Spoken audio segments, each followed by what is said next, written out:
changing your life one story at a time. This is the Chicken Soup for the Soul podcast with Editor-in-Chief Amy Newmark. Hey, it's Amy Newmark with your daily dose of Chicken Soup for the Soul inspiration. It's Friend Friday, and today I'm pleased to introduce you to Gail Fischel of the USO to talk about military families, our nation's service members, and how the USO helps all of them. If you're in a military family, you'll learn more about what's available to you. And if you're not in a military family like me, you'll just find this fascinating. It's a look into a whole part of our society that we should know more about. So, Gail, welcome to the Chicken Soup for the Soul podcast. Thank you very much, Amy. I am excited to be here and to share some great stories about the USO and this book that we're really excited to partner with you on. Well, thanks. Now, I want to give everybody a little bit of your background. So you graduated from Penn State, and I have a niece who just graduated from Penn State. So awesome place. Love it.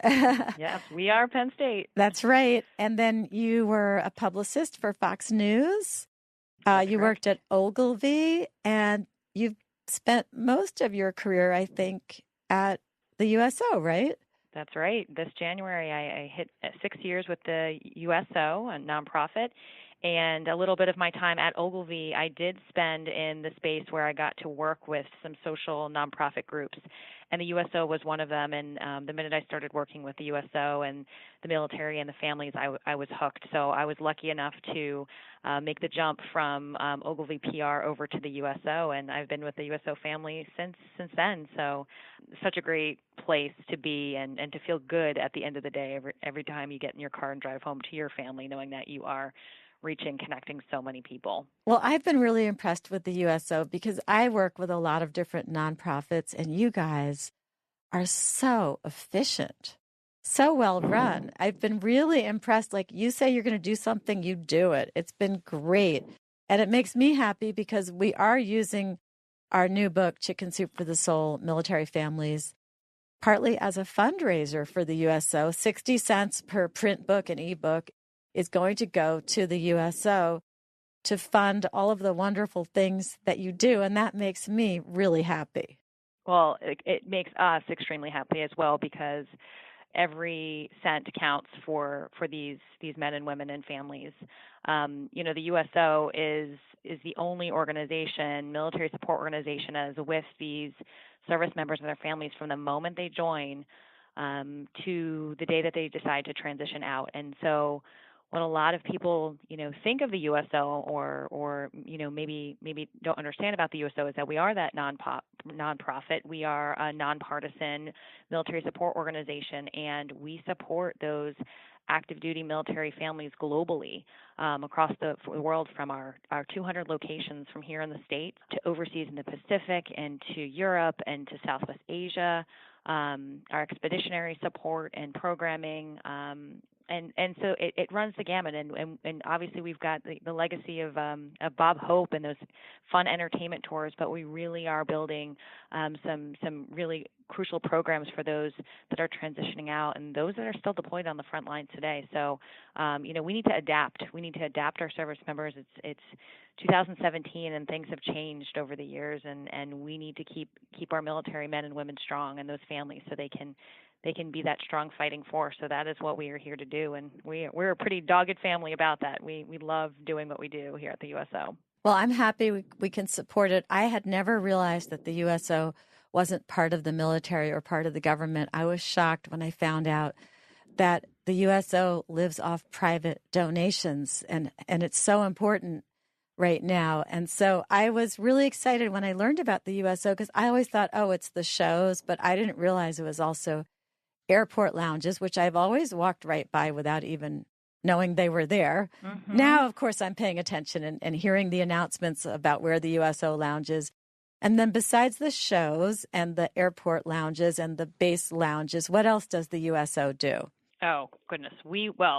First off, when we, from the moment the service member joins, we are there at the military entrance processing station. So we welcome the USO volunteers and staff, they welcome those that are just joining in our military. And then throughout their journey with their families, if you are, as you said, in an airport and you're changing location or you're on base somewhere, we're what keeps the military family strong or that single service member strong. And so a lot of the things that people think about is our phone calls and our video chats home in our USO centers. We've got lots of different programs from care packages and family meals and kids activities and spouse networking. That's a lot of what we do for family strengthening and workshops. And as I mentioned, the single service members and soldiers that are out there, we've got these great gaming and fitness programs that our locations have. So again, when they join through the deployments on the front lines, we provide holiday programming. When we send out to those forward operating bases, our big kits that we can serve movies and video games and some activities, and it's the simplest thing, a snowman costume during those winter holidays where those service members get to take a break and dress up for a minute and have a little fun around the holidays, whether it be Halloween or the winter months or 4th of July. So there's lots of different things that we do for morale on the front lines and the home front when they are away from home. It's just a little slice of home that helps bridge the distance. And then, as I mentioned, we are helping those that decide to take off the uniform and transition out to military life, to civilian life. We are really helping them find successful plans and transitions and find that job, that clear plan for the future. So those that are looking to leave, they take all those talents and strengths that they built in the military and put that into their resume and find that new job. So we are building USO transition centers along with our locations, and they're going to, help that military population transition out and find those career plans. So, from the minute they join to when they transition out, we're really trying to help them with that journey. And that's today. That's 2017. And you can imagine, what we're going to be doing in the next 2, 3, 4 years, 10 years. Last year, 2016, we celebrated our 75th anniversary. And so in our 76th year, we're really, working on adapting and innovating the way we do our work here. So we couldn't do it without, our supporters, and we have 30,000 volunteers. So they are definitely the heart and soul of the USO, and obviously our staff and generous partners. So again, it takes a village, and we definitely have that here at the USO. Well, that is great. And we're going to take a break for a word from our sponsor. And when we come back, we're going to talk about all of those military families and why we made the book for them. So, Gail, you didn't know it, but this is actually going to be the first ad I've ever accepted for the podcast. We're going to talk about great courses. And anyone who knows me knows that I am a total grammar geek. So you can imagine how excited I was when the Great Courses came to me and said I could watch any lecture series they had. No surprise, I chose English Grammar Boot Camp. So this is a fun one. There are 24 lectures, each about half an hour, and I've been skipping around and watching the ones that interest me and the ones that address my pet peeves. Subjects like when to use or not use the passive voice, when you're allowed to break grammar rules, and some historical perspectives on language, too. One thing I've learned from this course is to be more open-minded and accept that English is a living language and it's going to keep changing. I just shouldn't get all snooty anymore about word use and some of those grammar rules that I cling to. You can stream the lectures on any of your devices, and you can even download them and watch them when you're offline. Right now, my listeners can watch the Great Courses Plus for free for a whole month. Just go to thegreatcoursesplus.com/soup and make sure you put it in just like that. thegreatcoursesplus.com/soup so that you get 1 month free. So, Gail, let's talk about what readers are going to get from Chicken Soup for the Soul. Military families, our baby that you and I made together. Mm-hmm. Absolutely. So I think what is so nice about this book, the military families are the heart and soul of our service members, and as the 101 stories about the force behind the forces.